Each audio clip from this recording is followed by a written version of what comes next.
Bom dia, boa tarde, boa noite. Meu nome é Nilton Adriano dos Santos Gomes, sou professor colaborador do ITA e pesquisador colaborador do INPE, na área de materiais e sistemas furtivos. Estamos aqui para apresentar o trabalho Capacidade de Detecção da Aeronave UAV X-47B e Função da Predição da RCS Estática. Esse trabalho foi desenvolvido por mim, pelo aluno de doutorado Renan Richer do ITA, o Braulio Lopes da empresa CWS e o pesquisador Maurício Baldan do INPE, professor colaborador também no ITA.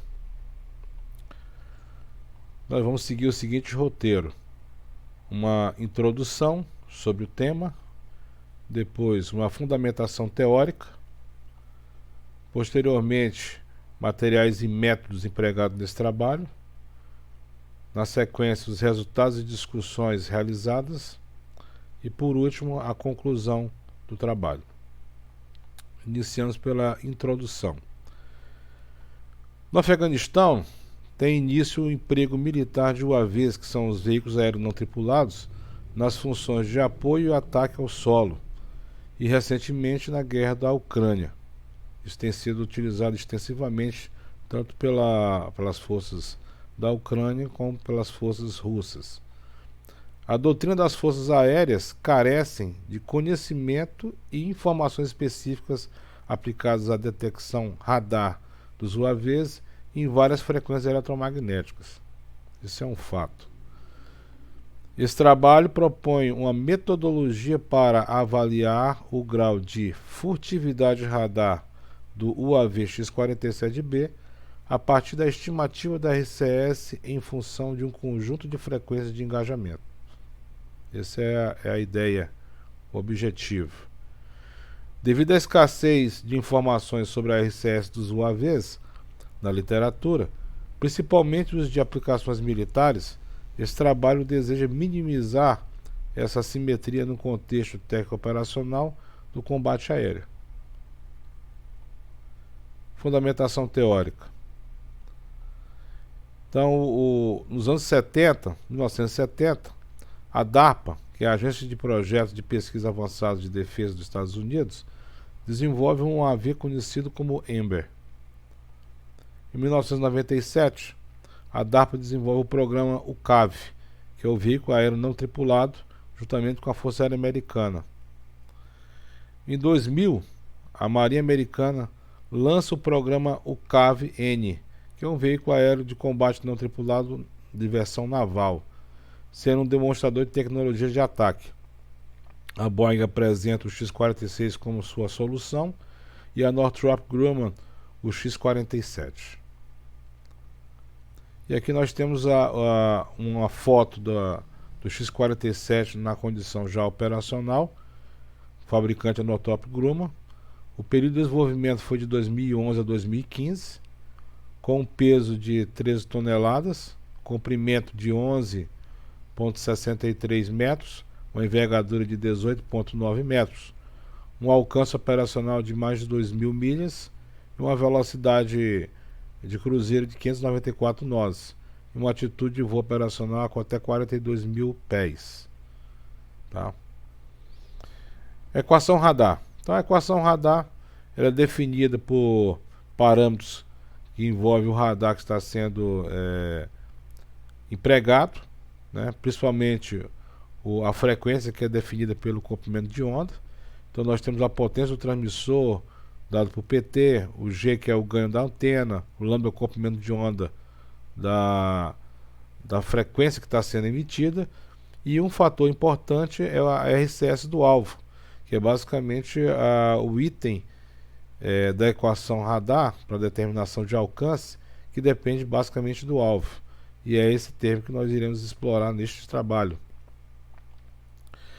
Então, o conceito da RCS.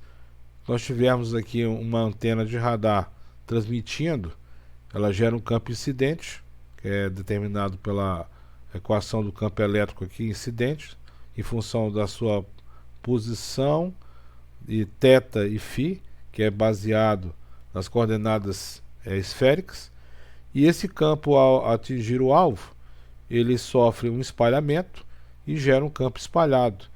Consequentemente, uma parte dessa radiação ela sofre uma interferência aqui no alvo de espalhamento e consequentemente retorna para a antena emissora. Consequentemente, a RCS é determinada pela relação entre os dois campos, o campo espalhado e o campo incidente, com um alcance tendendo para o infinito. Então, consequentemente, nós temos uma RCS em função dos ângulos de azimuth e elevação, dada em metros quadrados, podendo ser também estimada, a partir dessa primeira equação, uma segunda equação que é transformando os valores estimados em metro quadrado em dBSM, principalmente para valores abaixo de 1 metro quadrado. Tá? E aí, a partir desse termo da RCS, na equação radar, obtemos uma proposição de alcance entre a fonte emissora de radar e o alvo, que varia em função do seu deslocamento, em função do tempo. Materiais e métodos. Então, a modelagem e simulação do UAV X-47B foi feita através de um CAD numa escala de 1:1, com as dimensões já apresentadas. Foi feito através do software FECO da empresa Altair, usando o método assintótico RLGO, tá? Com discretização de λ/2, com polarização horizontal, e todo o material empregado na estrutura do modelamento foi o PEC, que é um condutor perfeito, então é semelhante a um metal. Consequentemente, nós estamos analisando aqui uma condição de melhor caso para detecção e pior caso para furtividade, mas vai ter um objetivo final. O mesh, né, que é gerar justamente os processos de triangulização da superfície do CAD, foram feitos com malha triangular, um total de 42.108 triângulos, com uma média de 0,1 metros, com desvio de 0,06, tendo um valor máximo de 0,23 e um mínimo de 0,001 metros, né? E o processo de engajamento radar, então foi estimado, definido na verdade, 5 frequências, sendo que a primeira em banda de VHF no valor de 0,18, a segunda em banda L de 1,32, a banda S é a 2,8 GB, a banda C 5,3 GB e a banda X em 10 GB. Os engajamentos serão todos feitos com θ no valor de 90, quer dizer, vai ser feito no processo planar, e azimutal de 0 a 360. Okay? Resultados e discussões. A RCS do UAV X-47B, que no caso é a RCS estática. Então, o engajamento radar foi realizado com um θ de 90, variando o azimuth φ de 0 a 360 com passos de 1 grau. A condição de furtividade de radar é classificada como LO para a condição de baixa observabilidade. Então existe um critério. Esse critério é quando a RCS está entre menos 10 dBSM e menos 30. Então o raio de LO num diagrama polar da RCS é apresentado aqui nessa figura, centrada pelo desenho CAD da aeronave X-47B. E o VLO, que é o muito baixa observabilidade, é quando a RCS está abaixo de menos 30 dBSM e está apresentado diagramado na cor verde aqui no nosso diagrama polar. Então, a partir dessas duas classificações, nós teremos como apresentar, através dos cálculos de estimação da RCS em várias frequências da aeronave X-47B, se ela possui ou não capacidades furtivas em função da sua geometria. Então, nesse primeiro gráfico à esquerda, nós temos a diagramação comparativa entre a banda banda de VHF 0,18 GHz na cor vermelha, e na cor azul a de 1.32 na banda L. Então é observado aqui que em quase muito poucos ângulos a RCS penetra na região de LO e nada na região de VLO. Então, havendo valores muito elevados de RCS na banda de VHF e um pouco menor na de banda L. No segundo diagrama, a gente faz o comparativo da banda de VHF 0,18 e a 2.8, que é a banda S.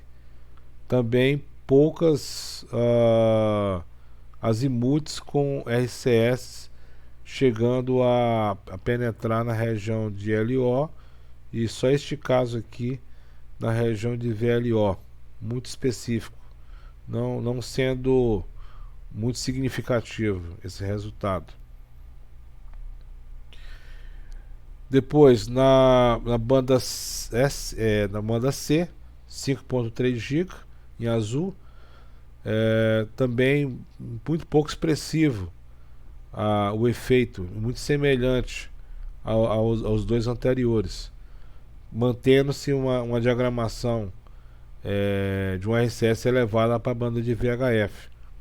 E finalmente na banda X nós temos aqui um comportamento até de um aumento da RCS, da detecção também da banda X, né?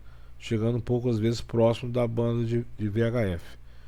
Todos eles são feitos no plano, quer dizer, a aeronave voando a baixa altitude e equivalente a um ângulo θ de 90 graus. Ok? E vamos poder sintetizar todas essas análises aqui de RCS polar através de um processo de separação por setores. Então, considerando o setor 1 entre 0 e 90 graus azimutal, setor 2 de 90 a 180, o setor 3 de 180 a 270 e o setor 4 de 270 a 0 grau, que no caso é o 360.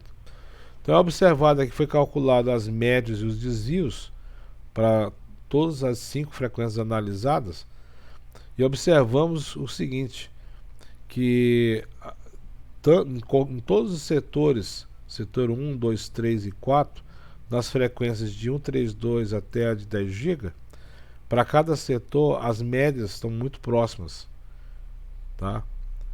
Havendo uma simetria entre o setor 1 e o setor 4 e o setor 2 e o setor 3 para essas frequências. Contudo, na frequência de 0.18 GB, as médias estão muito acima dos valores obtidos nas frequências anteriores, quer dizer, em relação à banda L, S, C e X. Ok? Então, ao avaliar os resultados obtidos das RCS X47B, para atender os critérios de furtividade de radar, é necessário o emprego de materiais absorvedores eletromagnéticos, nos casos RANs, Radio Absorbing Materials, são materiais absorvedores de radar. Então, para atender esse requisito, nas frequências de banda L, S, C e X, é necessário no mínimo um material de 10 dB de atenuação para atender o requisito de LO, em cima dos resultados médios dos setores com seus desvios. No caso para a frequência de 0.18 GB em VHF, ela teria que ter no mínimo 20 dB de atenuação para essa banda, né? Então isso mostra que a aeronave por si só, com a estrutura puramente metálica, empregando a sua geometria, ela não necessariamente teria uma capacidade furtiva voando a baixa altura, né? Então é necessário para atender os requisitos de LO e VLO. No caso aqui foi colocado a condição mínima de LO, um absorvedor de pelo menos 10 dB para a grande maioria das bandas e 20 dB para de VHF. Então pode ser feito também uma predição de alcance radar aplicando a equação radar simplificada, e sendo que a única variável agora, além da RCS do alvo, nós, como modificamos a frequência, isso é traduzido pelo comprimento de onda. E consequentemente estimando um valor de RCS que foi calculado e atribuindo um alcance para essa RCS, para daquela determinada frequência, nós vamos estimar alcances em função das frequências empregadas. Então, no caso aqui, nós usamos um radar hipotético, estimamos aqui para a frequência de 10 GHz um alcance de 20 milhas. E a partir desses valores nós estimamos um valor de K e consequentemente aplicamos dessa equação radar simplificada e determinamos os valores de alcance médio provável para as frequências de 0.18, 1.32 GB, 2.8 e 5.36. E ficou observado que na frequência de 0.18 GB, para o mesmo tipo de radar empregado, claro que multifrequencial, a aeronave seria detectada com uma distância pelo menos de 210 milhas, quando que na frequência de 10 GB seria apenas em 20 milhas. Quer dizer, nós temos aí um efeito do comprimento de onda, quer dizer, da frequência em relação ao alvo. Isso para uma condição em que o AVX-47B não estaria empregando um material absorvedor em sua estrutura. Conclusão: é avaliada a RCS do AVX-47B em um perfil de baixa altitude em um ambiente radar multiespectral nas bandas de VHF, L, C, S e X. Correlacionando os critérios de classificação de furtividade radar, LO e VLO, o AVX-47B não possui características furtivas ao radar nas frequências avaliadas. Isso numa condição sem absorvedores. E uma altitude baixa, né, um θ de 90 graus. No intuito de atender os requisitos de furtividade de radar, é necessário a aplicação de materiais absorvedores eletromagnéticos, priorizando mais frequências com uma capacidade absorvedora mínima de 10 dB, que é no caso das grandes maioria das bandas de emprego atualmente no mundo. Na predição de alcance de detecção, considerando um radar hipotético, um radar na faixa de VHF possui uma maior probabilidade de alcance de detecção em relação às bandas L, S, C e X, tendo 272% de ganho de alcance comparado ao L. Quer dizer, o emprego de radar de banda de VHF tem uma maior probabilidade de detectar aeronaves com capacidades furtivas, pensando na questão de defesa aérea contra esse tipo de artefato, né? Esse trabalho, ou melhor, esses resultados evidenciam uma forma de avaliar aeronaves com prováveis capacidades furtivas do tipo asa voadora em forma de delta, como o AVX-47, demonstrando aqui a necessidade de implementar um material absorvedor para atender os requisitos stealth na faixa de micro-ondas. Então nós conseguimos avaliar que sem esse tipo de cálculo eletromagnético, dificilmente nós teremos uma estimação desses valores sem ter aeronave física para fazer a medição. E a partir daí seria um processo de demonstração de capacidade de defesa que um país poderá ter contra esse tipo de armamento, né? Então, a partir daí fechamos o nosso roteiro com a nossa introdução, fundamentação teórica, materiais e métodos, resultados de discussões e conclusões. Agradecemos a esse trabalho o INPE, né, através do Laboratório Associado de Sensores e Materiais, o Grupo MAPA, que é o grupo que eu pertenço, Materiais Avançados de Pesquisas Aeroespaciais, e a empresa Altair, por ter cedido o software, no sentido de nós podermos trabalhar nessa pesquisa atuante no plano nacional e mundial. Muito obrigado e que possamos ter um excelente evento.